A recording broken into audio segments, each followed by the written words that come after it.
Hello, welcome to our Facebook Live today. So glad to see so many of you with us in the audience. It is a full house over here with viewers from all over the world. I see Jen from Norway and Dennis from Washington. Let's see, we have Allison from Scotland, Sandy from Indiana, really from all over, Vicky from England, Shelley from New Jersey. So thank you to all of you for watching us, no matter where you are located. If you haven't yet, please let us know where you're joining from in the world and what the weather is like over there. We'd love to hear from you. So please do let us know. We love seeing the international crowd in our audience. It's really fantastic. And that's what we love about these Facebook Lives, that it brings us all together from no matter where we are located all over the world. And it really is all over the world, as you can all see from the comments here. So we're so glad that you're all joining us. Thank you all for tuning in. We have a great show for you today with a fantastic guest who we love having. We'll be talking about finding your family in newspapers at MyHeritage. So really a fantastic topic. And before I get to that, before we go into more details about what we'll be speaking about, I just want to let you know about a competition that we still have going on at MyHeritage. It's called the Deep Nostalgia Challenge, and there are 2 days left to enter, so it's getting close to the very end of the competition, and we hope to see more entries from all of you in our audience. So the Deep Nostalgia Challenge focuses on a new feature that we released not too long ago, called Deep Nostalgia. For those of you who haven't tried it yet, Deep Nostalgia allows you to take a photo, a family photo of an ancestor, a family member, and to animate it. And it allows you to see them move and blink, smile a little. And it's just been so emotional for so many of our users who have used Deep Nostalgia on old family photos of ancestors that they haven't met, or ancestors that are no longer with us. And we've just heard so many messages of users who have said how much they appreciate being able to just get a glimpse at these loved ones one more time. So we hope that you all are enjoying using this feature, and we hope that you'll enter our challenge and post on social media, share your animated photos on social media. It could be on Twitter, Facebook, Instagram, YouTube, TikTok. And I see Tracy's asking, how do you enter? Yep, so it's very simple. It's not so difficult. You just have to share the animated photo with us on social media. Using the hashtag Deep Nostalgia Challenge. It's one word. And we are putting a link right here. I see there's a link already in the comment section to the blog post that describes a little more in detail about how you can enter. But by sharing the posts on social media, you will be entered in the challenge, and we'll be choosing 5 lucky winners for the Deep Nostalgia Challenge. So you have 2 more days to enter. We hope to see lots of entries from today's viewers as well. So get those entries in. And that is the Deep Nostalgia Challenge. Read the blog post for some more information. So that's what we have going on at MyHeritage. Besides for that, after today's session, at the end of today's session, we will also be giving away another complete plan on MyHeritage. So today we'll be talking about newspapers on MyHeritage, and newspapers are one of the many different types of collections that we offer in our historical record collections at MyHeritage. So the MyHeritage Complete Plan will give you unlimited access to all the collections that we have to offer at MyHeritage, 13 billion records, as well as unlimited family tree size and access to all of our photo tools. That's the MyHeritage Photo Enhancer, MyHeritage in Color, and Deep Nostalgia that I was just talking about. So the MyHeritage Complete Plan really gives you all of those things, the best plan that we have to offer. And we would love to give one away today at the end of today's Facebook Live. So to enter, we'd love to hear from you in the comment section about the most interesting thing that you've learned about your family in newspapers. We'll be talking about newspapers. So let us know. Tell us what you've discovered. Tell us if you've researched newspapers on MyHeritage and what you found. Let us know in the comment section, and anyone who leaves a comment will be entered in the draw at the end of today's show. So looking forward to seeing all your entries there. And now I'd like to introduce you to the woman of the hour. We have with us Lisa Louise Cooke, who produces the Genealogy Gems podcast and the Family Tree Magazine podcast. She writes Lisa's Picks column for Family Tree University. She produces the popular weekly YouTube live show called 11s with Lisa.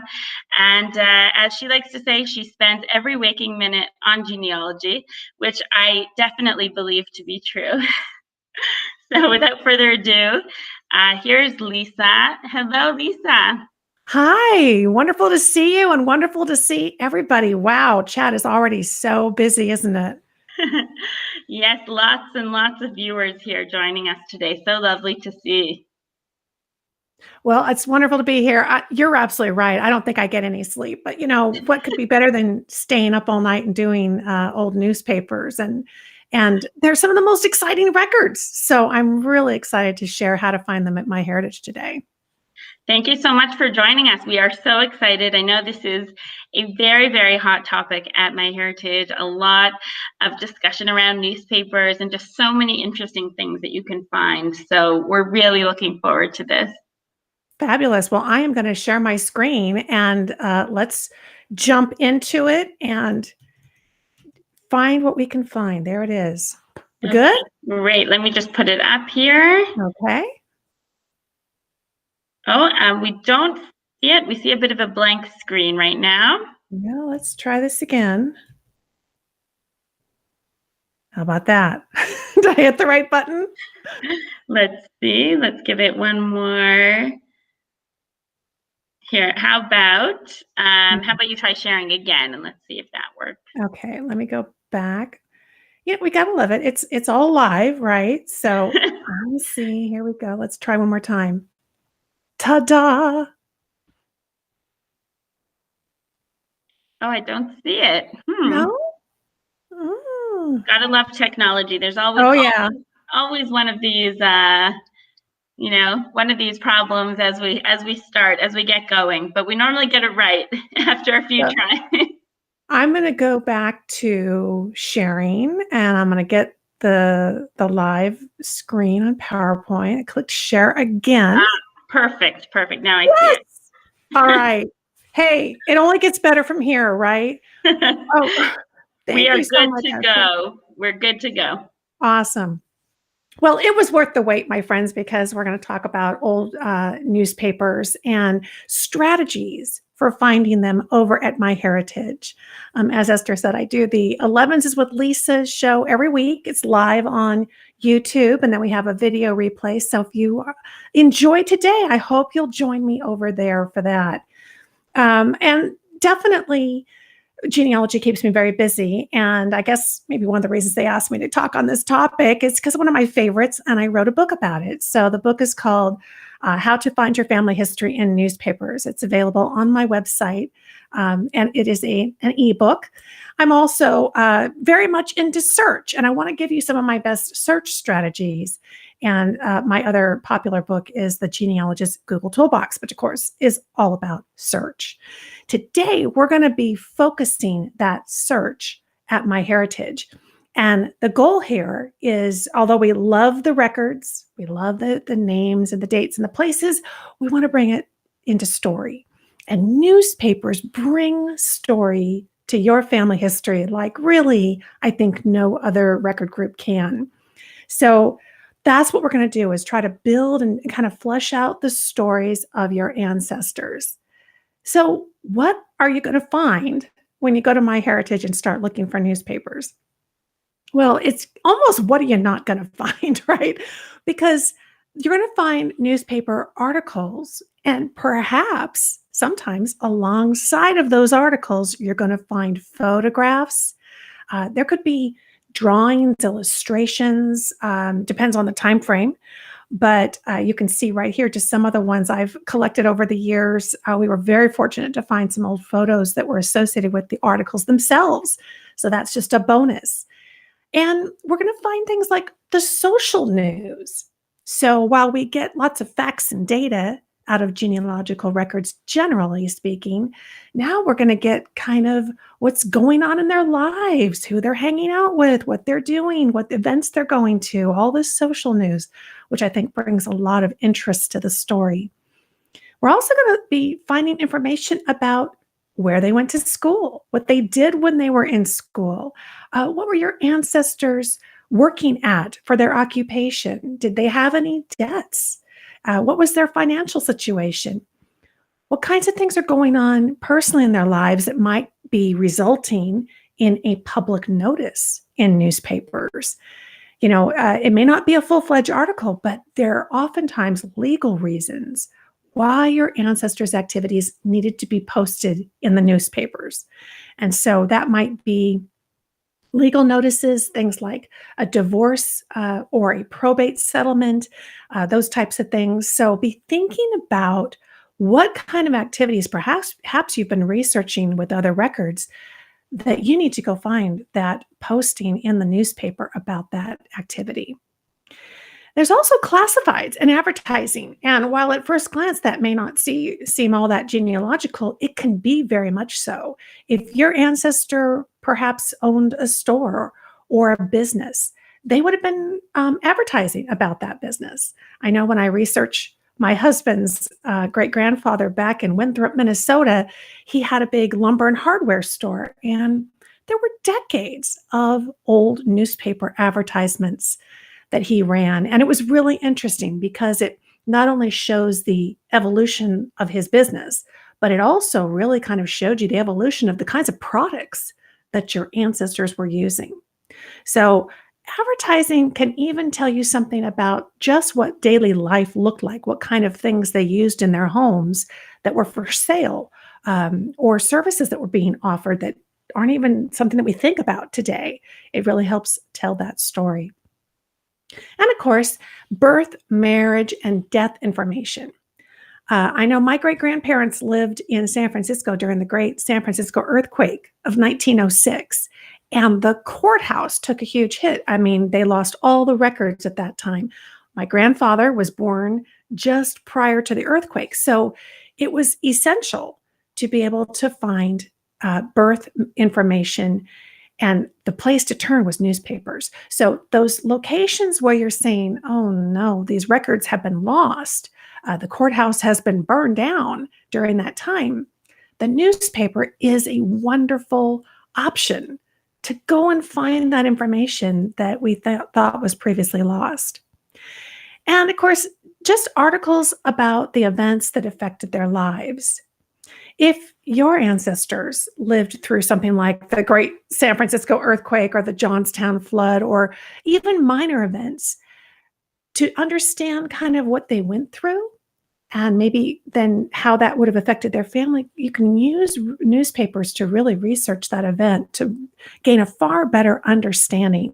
So as you're looking at your genealogical documents, be thinking about what's some of the backstory. And, it could be even just odds and ends that you're finding on newspapers, things like what kind of livestock did they have?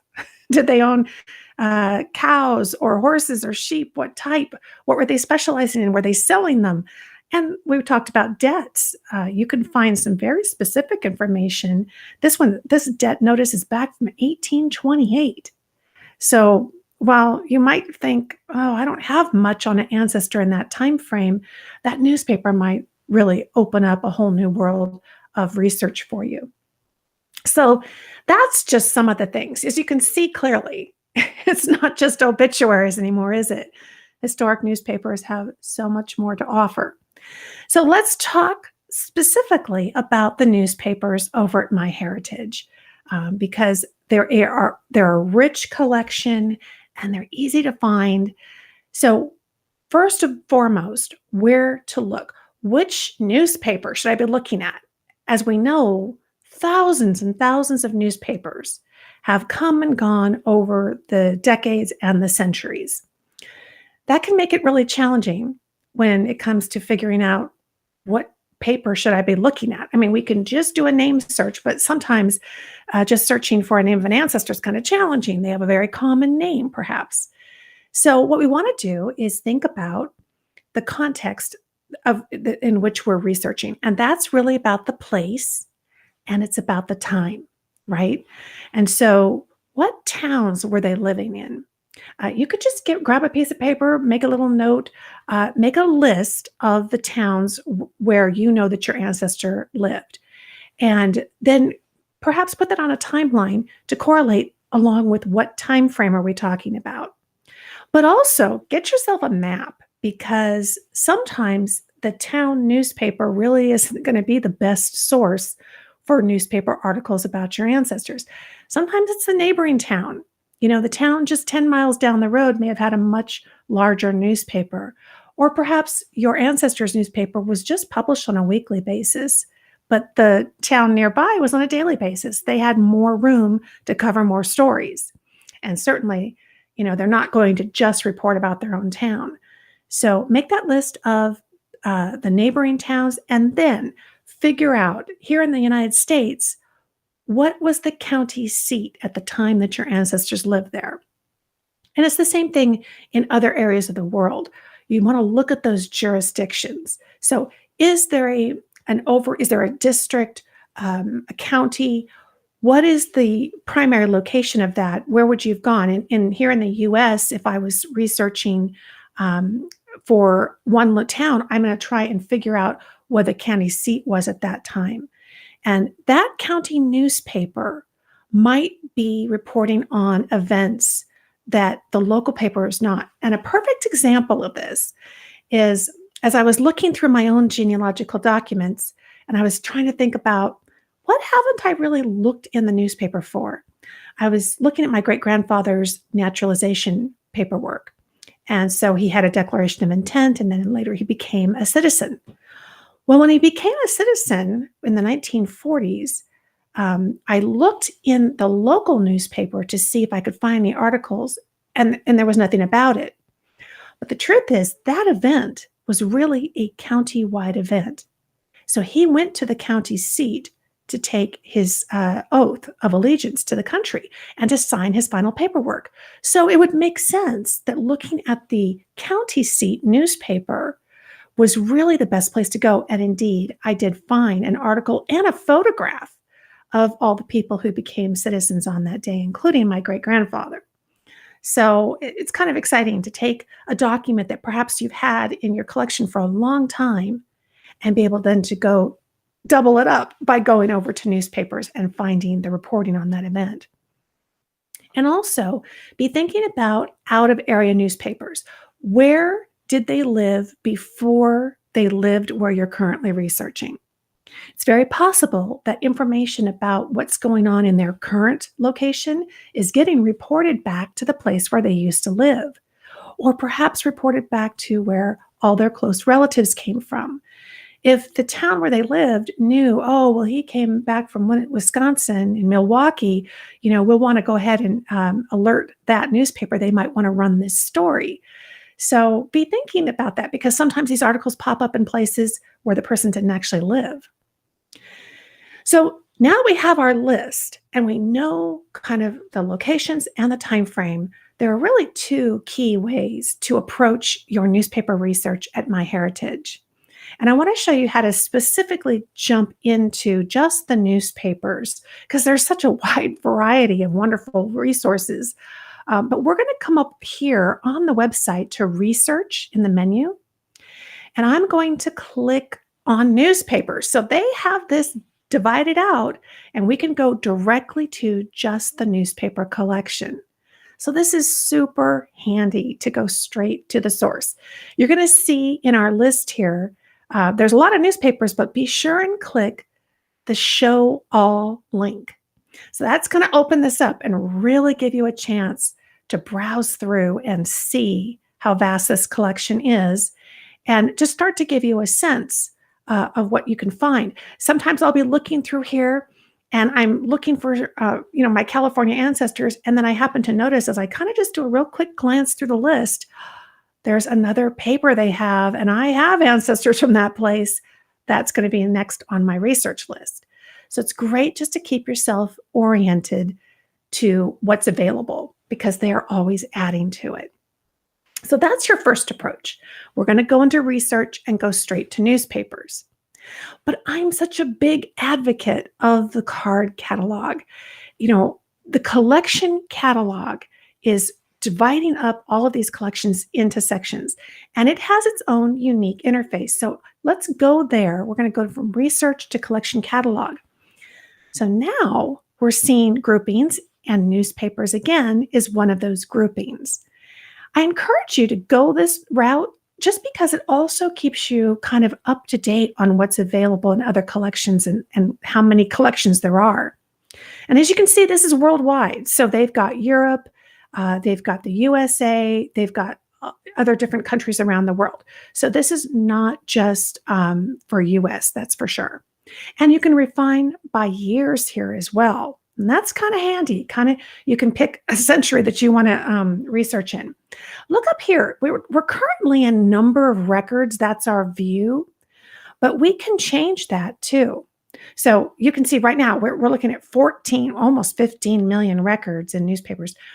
If you click last updated, this is really handy if you're in here on a regular basis, because now you're going to see what are the latest collections in the newspapers specifically that have been added. And I encourage you to hover your mouse over the link to each collection. That will kind of give you a little more specific about what time frame it covers, what you're going to find there. So last updated is really helpful if you're in here on a regular basis. And then, of course, you can select collection name. So this was like that little list we saw on the side. Now we can kind of go through, and we're not just seeing the name of the collections here. We're seeing dates they were added, how many records they have. And when we click the link, as we select one of those collections, well, now we are just searching in this collection. And notice in newspapers, sometimes that's even magazines. So, browsing through that list can really flag you that, hey, it's not just these, but we've got the Daughters of American Revolution magazine. Lots of your ancestors may be named in there. So I love this approach of going through the collection catalog because, again, it just keeps you kind of up to date on what's available and can take you directly to newspapers. So let's start searching. And this time we're going to go through the menu from research, and we're going to click on newspapers. Okay, so you get your search field to start with, and the simplest way to start would be pick an ancestor, right? And enter their name. I've got here my first and last name for the ancestor. And you can see that there are lots of other fields to work with as well. Just running a search on the name, though, you don't lose those options to be able to do additional searching. And I find when I'm particularly digging into newspapers, I'm running a couple of different searches. I want to make sure that I'm pulling everything out of that collection. So I'm going to maybe do the big wide search on the name. Then I'm going to focus in on perhaps place. And I want to see how this changes up my search results. So think about that. It doesn't have to be a one-time search.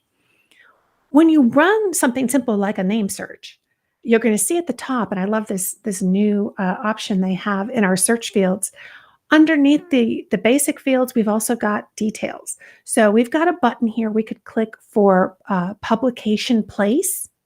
So I've looked for Jacob Wolf, but maybe I want to zero in on Ohio. I type Ohio in the place, and notice this little tick box. So we have an option now to be able to make sure that this place must be an exact match. So we won't end up with results mixed in there that are from other states. I just want to find mentions of Jacob Wolf in Ohio newspapers. And then just click apply. And notice that our list is a bit different now. And all of these papers are coming out of Ohio. This is really a great way just to get familiar with when you're in a state like this, which is a fairly large state. Lots of newspapers were published in Ohio. So I want to kind of comb through this and look real quickly and see. I can also, zero in on my ancestors' hometown. But again, people could be reported in any variety of papers in Ohio. So I like these filtered results. Now, particularly if you're searching in an area that might be more unfamiliar to you. Maybe you've finally jumped the pond and from the US and you have a country in Europe that you want to research in, but you're not that familiar with it.